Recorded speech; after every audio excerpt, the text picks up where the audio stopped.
جی fly رفائی تعارف رکھتا ہوں، میرا فلاں فلاں معاملہ ہے، یہ اس مزاج میں دوڑ لگ گئی، اس طبیعت کی دوڑ لگ گئی، مجھے بھی مانا جائے، مجھے بھی گنا جائے، مجھے بھی شمار کیا جائے، میرا بھی نام ہو جائے، مجھے بھی اگلوں میں رکھا جائے، قرب والوں میں میرا بھی تذکرہ کیا جائے۔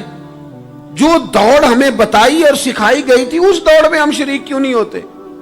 اس میں آگے کیوں نہیں نکلتے؟ وہ جو ہمیں فرمایا گیا تھا کہ تمہیں پتہ چل جائے پہلی صف کا ثواب کتنا ہے تو تم قرآن اندازی کرو، تو یہ قرآن اندازی کس دن ہونی ہے؟ یہ والی قرآن اندازی کس دن ہونی ہے؟ لیکن وہ قرآن اندازیاں تو ہو رہی ہیں عمرے کے ٹکٹ کی، اتنے عمرے کے ٹکٹ، اتنے عمرے کے، اچھی بات ہے، اس کی بھی کوئی مخالفت نہیں، لیکن جو کام جس میں آگے بڑھنا تھا، جس میں جد و جہد کرنی تھی، جس میں دوڑنا تھا، جس میں کاوش کرنی تھی، اس میں تو ہم پیچھے ہیں۔ زندگی اتنی تیزی سے گزر رہی ہے، آپ یقین کریں پیچھے پلٹ کے دیکھتے ہیں تو پتہ ہی نہیں چلتا کتنے سال بیت گئے۔ بھی ایسے لگتا ہے کل ہی تو ابھی داخل کرایا تھا گھر والوں نے اسکول میں، ابھی اگلے دن کی بات ہے دارالعلوم میں داخل ہوئے تھے اور اتنے سال بیت گئے، اتنا وقت گزر گیا۔ ہم عجیب مزاج کے لوگ ہیں، یہ چاہتے ہیں کہ ہمارے بچے بڑے ہو جائیں، یہ نہیں چاہتے کہ ہم بوڑھے ہو جائیں۔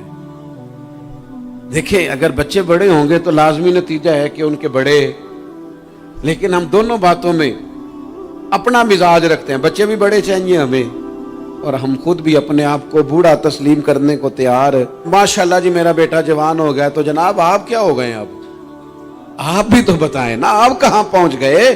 وہ کیا دور تھا جب کہتے تھے میرے بیٹے کو میرا جوتا پورا آنے لگا ہے۔ جیسے جیسے بچے بڑے ہوتے تھے والدین کے لہجے میں ٹھہراؤ آتا تھا، ان کی 5 نمازوں کے ساتھ تہجد بھی شروع ہوتی تھی، اشراق اور چاشت بھی شروع ہوتی تھی۔ وہ چاہتے تھے کہ ہمارے بچے ہمیں زیادہ سے زیادہ خیر کرتا دیکھیں، وہ اپنے لفظوں پر، جملوں پر، زبانوں پر، انداز پر کنٹرول کرتے تھے۔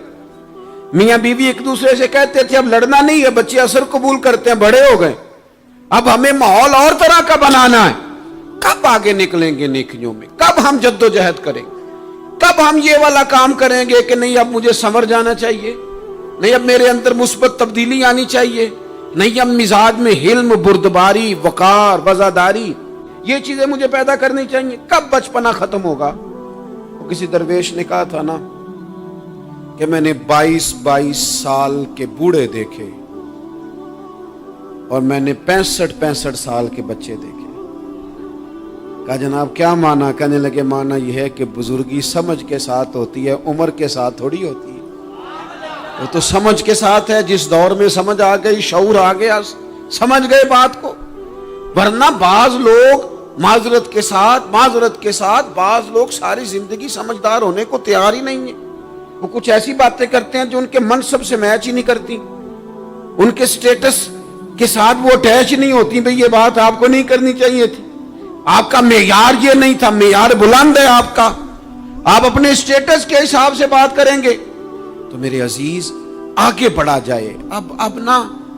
اب تو کئی ہمارے کلاس فیلو چلے گئے، کئی ساتھ رہنے والے چلے گئے، کئیوں کو ہم دیکھتے ہیں وہ کہتے ہیں یار مہینوں ہو گئے چارپائی پہ پڑے، ملاقاتیں ادھوری رہ گئی ہیں، کئی باتیں ضروری رہ گئی ہیں، کئی لوگ رخصت ہو گئے، تو کیا ہم کب کس وقت ہم عبرت پکڑے؟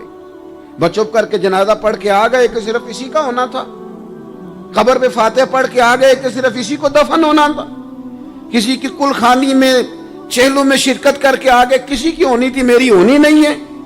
اپنے اعمال میں پختگی لائی جائے، آگے بڑھا جائے۔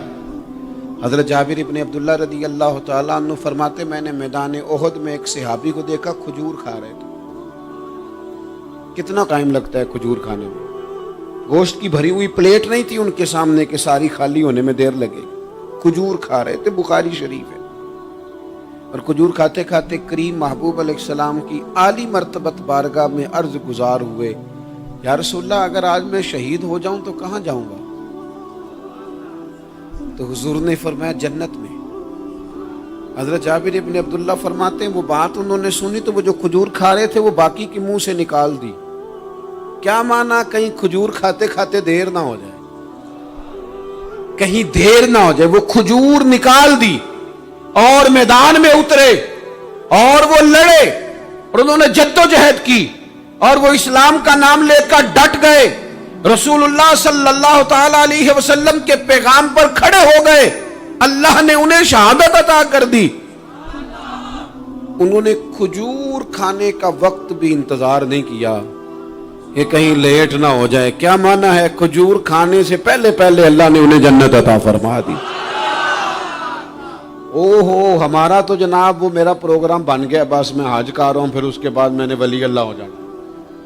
بھائی یہ بچوں کی شادی ہو جائے، تھوڑے سے کام ہے، میں پھر مسجد میں ہی ہوں. بھائی دلی تو بڑی دور ہے، دلی دور است.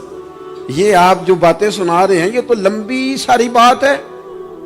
یہ تو کام شروع کر دینا چاہیے تھا، اس پر تو عمل شروع کر دینا. روکا کس نے؟ آپ بچوں کے بیاہ بھی کریں لیکن ساتھ حضور کی بارگاہ میں درود و سلام بھی پیش کریں. آپ ڈیوٹی پہ بھی جائیں، رزق حلال بھی کمائیں، پر اگر رب توفیق دینا تو سویرے اٹھ کے ایک سپارہ قرآن مجید کا تلاوت بھی فرمائیں. اپنے آپ کو آراستہ پیراستہ کریں، نیکیوں کے ساتھ جد و جہد کریں. اگر اللہ تبارک و تعالیٰ نے رزق حلال دیا ہے، اللہ کی راہ میں خیر کے ساتھ بانٹنا ہے، تو پھر اس میں جلدی کریں، پھر دیر نہ کریں. اللہ کی بارگاہ میں دعا کرتا ہوں جو میں نے کہا ہے اللہ اسے قبول فرما لے، اور جہاں بھول گیا گفتگو کے دوران اللہ تعالیٰ درگزر فرمائے.